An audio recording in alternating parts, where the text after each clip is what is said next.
Sobrang OA daw. Sobrang OA sa pagtitipid. Yan ang problema ni Kervin sa kanyang girlfriend na si Mary. Opo. Ultimo sa paggastos daw sa kanilang date, mismong si Kervin daw ang palagi na lamang nakataya. At laging si Mr. Paluwal. Ayan, kalalaking tao, luwal ng luwal.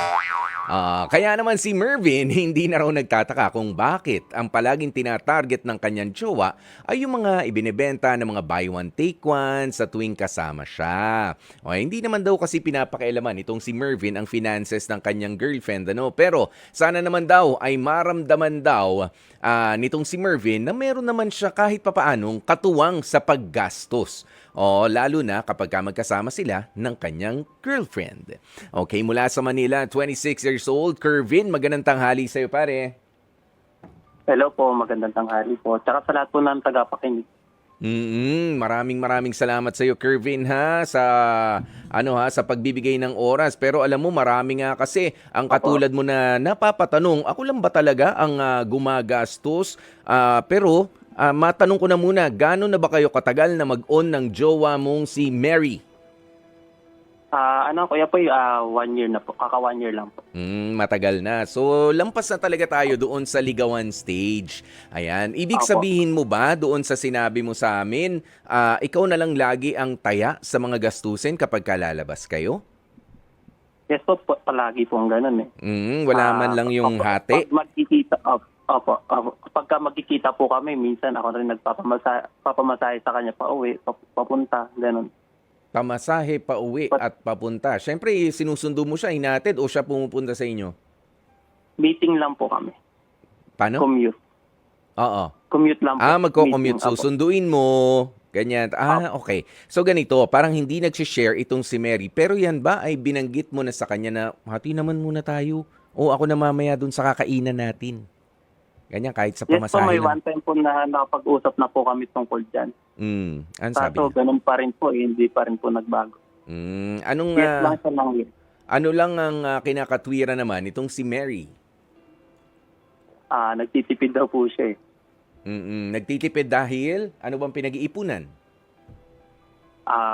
Pang future daw po na. Pang future kasi marami. Nagsama daw po kami. Marami ang future. Meron yung future na sa pag-aaral, future na ipon dahil merong gustong bahay, ganyan. Meron ding future jowa. Na hindi na ikaw. Pwede rin yun. Parehas na po kami tapos. Parehas ng tapos. Opo. 1 year Opo, ng hindi na po. nagtatrabaho na kayo pareho. Yes po. Trabaho po ni Mary is sa mall. Nag-aano po siya. Parang sales po. Sa sales po siya. Ano yun? Merchandiser, ganun? Yes po. Mga ganun po. Yun. Tapos ikaw naman, anong trabaho mo, Kervin? Si Q po, sir. Okay, ganito na lang, Kervin. Di ba merong kasabihan na you just have to live within your means sa wikang Ingles. Kumbaga, tayo ay mabuhay doon lang sa kaya natin. Yung ba mga paglabas-labas ninyo, nagre-require na lang palagi na merong gastos, merong pera. Hindi ba pwedeng, halimbawa, pumunta na lamang kayo sa isang lugar? Nagluluto ka ba, Kervin? Yes po. Yun. Ba't hindi na lang yung iluluto mo para sa bahay mo, ay pasobrahan mo ng konti, baunin nyo. 'Di ba yung classic na, tara, punta muna tayo dun sa park doon at meron naman mga upuan doon tayo magkwentuhan. 'Di ba? At least pamasahe na lang yung gagastusin mo. Yung ganung mga style, mga diskarte. Hindi po kasi ganun yung gusto niya, sir. Ano bang gusto lang niya? po, pagka lalabas po, kakain din dun po. Syempre, may gutom kapag lumabas. Pero malinaw ba na sabi mo rin sa kanya na ngayon talaga, mga isang hakbang mo lang paglabas ng bahay mo, papalayo ng habang lumalayo ka ay meron ng gastos talaga. Gastos sa pamasahe. Gastos dahil magugutom ka. Hindi naman pwedeng lakarin ang mga lugar ngayon. Mauuhaw ka. Nagbabaon ka naman ng tubig siguro. Yung mga ganung mga klase ng mga pagtitipid, yung mga praktikalan lang. Ayan, pero dito sa pagyayaya sa inyong paglabas-labas, sino ba madalas na nagyayaya? Siya po. Ayan. Siya po madalas. Oh, dito ka na ngayon. Oh, ito na ang pagkakataon mo naman, Kervin, na sabihin na, teka lang naman, medyo kinakapos na rin ako sa budget. Kung ikaw ay merong kinabukasan na pinag-iipunan para sa atin, ako rin. Kung gusto mo, labas tayo, ilimit lang natin yung gagastusin natin, planado, merong ruta. 'Di ba? Meron na yung pupuntahan kayo. Mahirap kasi yung pag nagpunta sa isang lugar, 'di ba? Kervin, ay, pangit pala dito. Tara, lipat tayo. Pamasahe na naman May ganun 'yan. Oh, lipat tayo, ganyan. Meron ka ba namamasahe, hindi ka nagbumotor, 'di ba? Hindi po. Oh, yung mga ganyan. Nagdo-doble-doble yung gastos. Nangyayari na ba 'yan sa inyo ni Mary? Yes po. Oh, 'yan. Marami beses na po. Oh, at doon sa mga 'yon, ikaw lang talaga ang gumagastos. Yes po. Oo. Okay. Wala namang masama dahil tayo ay Wala naman po kasi lalaki naman po. Oo, walang Kaso masama. po, madalas po kasi ganun eh. Ang problema nga lang, sabi ko nga, meron ka rin syempre mga preparasyon para sa kinabukasan. Ikaw naman, baka naman Opo. kasi ikaw ay nagbibigay ng impresyon na kayang-kaya ko lahat yan. Ha? Sakto lang po. Oo, kasi alam mo yung machismo natin, yung pagpapamacho natin Opo. minsan sa Yes mga, po. hindi, kaya ko yan. Pero sa totoo lang, naku po, iniisip mo na ano bang kakanin ko bukas? Wala pa yata. Di bali, akong Opo. bahala. Karamihan po na lalaki ganun. Ayun nga. Pero alam mo, ang pinakamaganda rin, sa isang pagsasama, lalo na kayo ay in a relationship na, ay yung magsabi kayo ng totoo. Sabi mo, Mary, talaga medyo kinakapos ako sa budget ngayon. Baka pwede, kung pupunta tayo sa ganitong lugar, hati naman tayo sa kakanin, no? Baka pwede. Yung mga ganyan. Medyo, at magsabi ka rin na kapag yung katulad nga kanina, no? Budget na budget ka lang. Kung talagang 500 lang ang gagastusin mo sa paglabas na to o 800, sabihin na natin, mas makatwiran, 800, you should not go beyond 800 pesos. O sa ating Opo. pakikipag-date ngayon, yan lang ang budget ko. Ngayon, kung sosobra dyan, ikaw na muna bahala. O, you should be able to learn to say no. O, yan yung kailangan matuto rin tayo na magsabi na, ay hindi, o wag na tayong lumipat. Andito na maging practical tayo. No, naayawan mo lang yung nakatabi natin kanina sa kainan. Lilipat pa tayo. Hindi naman yata practical yan. O, ito, merong gustong kumausap sa'yo, si Angel ng Mandaluyong. Angel, magandang tanghali sa'yo. Magandang tanghali din po. Ano ba masasabi mo dito kay Kervin at sa kanyang jowa na si Mary? Tama naman po yung sinabi nyo na maging practical tayo, lalo pa sa estado ng buhay ngayon. Hindi na po talaga okay yung gumastos ng gumastos. Pero siguro, naghahanap lang din siguro si girl ng yung parang relax na kasama siya. Kaya siguro sa pagkatrabaho, gusto niya yung matrip lang din ng siguro parang ganun po. Siyempre, sa aming mga babae, napakasarap sa pakiramdam lang. Pero siguro mas better po na kausapin siya regarding po sa mga gastusin na yan. Pero Angel, Tama po ba? kailangan pa ba talagang kausapin ang isang babae na girlfriend mo naman for 1 year na? Hindi ba dapat na natural na yun na mag-ano ka naman, ikaw naman mag-offer na magbayad? Siguro kasi baka sa part din po ni girl, baka naman po may pinaglalaanan din siya. At least alam po ni sir na kung sakali man, kung ano man po yung nagiging dahilan kung bakit naghihigpit si girl sa pera. Siguro nandun na nga yung pang future nila. Pero siguro other than that, baka meron pang mas malalim na dahilan kaya siya ganon. Yan. Kaya Kasi, siguro para sa akin, tama na kausapin niya si girl regarding po sa ganyan. naiisip ko lang naman kasi kung talaga may pinaglalaanan ka para sa future, di ba, mas maganda na dalawa kayo na nag-iipon, iwasan nyo yung paglabas-labas. Di ba? Yes po. Matuto tayong magkasya doon sa, sa nakayanan. Ganun yan para, wag ka nang gumastos. Ako rin, hindi ako gagastos. Magtipid tayo. Magluluto na lang ako. Tara, dyan tayo sa lugar mo. O kaya dito ka, punta ka dito sa bahay. Kung pwede naman yung mga ganoon, di ba? Di ba mas practical yun? Mas nakatipid Yes yun. po. Kung talagang merong pinaglalaanan. Pero maraming salamat sa iyo, Angel. Yung mas magandang bonding pa pagka Oo. nagluluto. Yan. Di ba nga? Naka-enjoy din. Narinig mo ba yon? Kervin? Yes po, kuya. Oo. Narinig po. medyo mas laliman mo pa yung pagtatanong nga dito kay Mary. Tama rin naman yung sinabi nitong si ano no, si Angel. Baka meron pang mas malalim kasi kung nagtitipid nga naman siya, edi magtipid ka. O mag-boyfriend kayo, mag-girlfriend kayo. Ito pa ha, para sa ibang mga nakikinig. Yes, mag-boyfriend kayo, mag-girlfriend kayo. Inaay nyo yung isa't isa na makasama na habang buhay. Pero hanggat hindi pa talaga kayo mag-asawa, pwede ba? Oo, wag kayong mag-umasta na, 'di ba? Ikaw, lalaki ang magpo-provide para sa atin. O kaya ako magtitipid, lahat ng kinikita mo, gusto kong lumabas, tara labas tayo, magbubuhay Reyna. Ay, hindi yata akma 'yun. Mag-boyfriend, mag-girlfriend pa lamang kayo ha. At any moment, merong mangyari diyan, mag-iba ang ihip ng hangin. Papaano ka naman, Kervin? 'Di ba? Hindi naman tayo sa pera lang yung pinag-uusapan dito. It's just that kung nag-iipon ka, sa panahon na to, ako rin, nag-iipon ako sa panahon na to. Mas maganda hati tayo. Plus, ang panahon ngayon, hindi na practical na si lalaki na lang na si lalaki yung nanlilibre.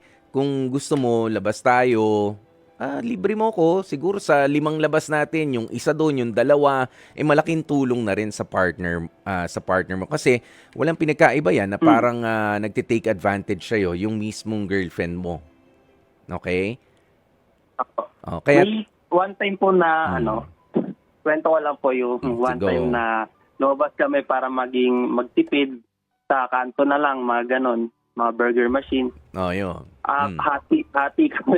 Hati pa din kami. Buy one, take one yun Sa eh. buy one, take one. Oo. Opo. Masarap yun, yung mga ganun. Di ba? Opo. Nakatipid ka na, nabusog ka pa, nagkakwentuhan pa kayo, nangamoy usok pa kayo kasi nasa harap nyo yung lutuan nun, di ba? Opo. Diba? Pero enjoy, mabango, ang yummy-yummy mo. With cheese ka ba? Ako, ginagawa ko rin yan, ha? Walang, alam mo, kailangan mag-enjoy lang tayo, eh. Hindi naman palagi, yung sinasabi nila na kahit na kayo na, ay parang nililigawan mo pa rin yung partner mo. Opo, tama. Hindi naman yung laging parang first day ng ligaw yung pinararamdam. Dapat din na magsabi ka na, teka lang meron akong plano rin kasing gusto ko sana makabili man lang ng 2 pares ng medyas. Ang medyas ng mga lalaki, ang mahal, di ba? Kervin, kumpara sa sa mga babae. Yes po, bukas. Gusto ko di ba security guard ka?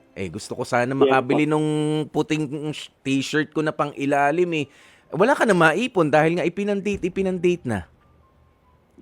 Ipaliwanag mo yan ng maayos, okay? Kay Mary. Kasi po hindi ko rin po kasi maisip kung ano yung pinag-iipunan niya eh. Kung Ayun maliban dun sa future namin, kasi bunso po siya eh. Yung bills ng bahay nila, sinasagutan ng mga kapatid niya. Ganyan. Parang yung sahod niya, sa kanya lang. Ayan. Yun nga yung di ba? Oo. Opo, Yung pinag-iipunan? napapaisip ako. Opo. Unless maging transparent siya sa'yo. Maganda rin naman yan na, alam mo, meron akong pinag-iipunan na lupa na binili ko at ipapangalan ko sa'yo at sa akin. Aba, hindi pa kayo meron ng gano'n. May ganung plano. Aba, pumayag ka na pero linawi mo. Hanggat walang perbahan naman, hindi totoo pa yan. Okay? Hanggat wala kang pinipirmahang papeles, hindi pa totoo yan. Okay? Ayan, pero mas maganda yan. Pagsasama ng, ang pagsasabi ng tapat ay pagsasama ng maluwat. Yan pa yung isang kasabihan. Ano nga ba yung pinag-iipunan na yon? Kasi nga, may pinag-iipunan ka rin. Yan naman ang katotohanan. Plus, hindi ka naman nagre-reklamo, di ba?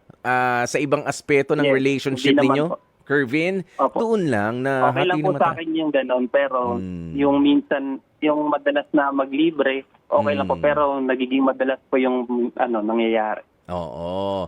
Ayan. Kaya minsan, kapag ikaw nagyaya, ikaw naman ang taya. Ganun lang naman yun eh. Niyaya ka ni Mary. Di ikaw nagyaya. Ikaw naman taya. Baka pwede sama lang ako. Rest back lang ako. Ganoon lang. Alam mo, ito basahin ko lang ang ilan sa mga sagot nung ilan sa mga comment at mga advice ng ating mga kapatid. Sabi ni Gail Enriquez, ayaw mo ng gastos, huwag ka makipagrelasyon. Ay, sungit ni Gail. Hindi siguro to nagagastosan ni Hindi, joke lang. Ayan, pero kasi sabi ni Gail, pinamihasa mo kasi ang girlfriend mo, kaya nagkaganyan. Hindi kaya dun din, Kervin, napamihasa mo nga, nasanay na ganyan. Siguro po, mali ko yun. Oh, yun. Okay. Mhm. Oh, ito si Marjon Mamut. Ay, hindi pala bumabati lang. Si Regine. Ano to? Reginine Villarin. Sabi niya, hindi pa kayo handa na magpamilya. Hindi pa nga nagkakatuluyan, nagbibilangan na. Ang lalaki ay dapat gumastos. Ang babae, pwede din naman. Kaso lalaki, ewan ko ba sa panahon ngayon. O, ito ha. Yan ang isa. Ito lang rin naman, Kervin. Dito sa pangyayaring to, alam ko, sana wag ka rin naman maging matuos. Okay? Hindi ka naman Opo. naglilista ng mga nitong January 27 ako'y nanlibre sa kanya ng 350 Hindi pesos na merienda. Wag naman tayong darating sa ganoon. O, alam ko na kaya ka Opo, hindi nagrereklamo dahil medyo nahihirapan ka. Gusto mo magtagal pa ang inyong relationship, ano? Oh, ganun yun eh. Opo. Oh, gusto nyong maging maayos. Kaya maganda na kausapin mo siya. At ito nga ang bibigay ko sa iyong pagkakataon. Kausapin mo na siya ngayon na. Opo. O magbigay ka na ng iyong mensahe para naman dito kay Mary.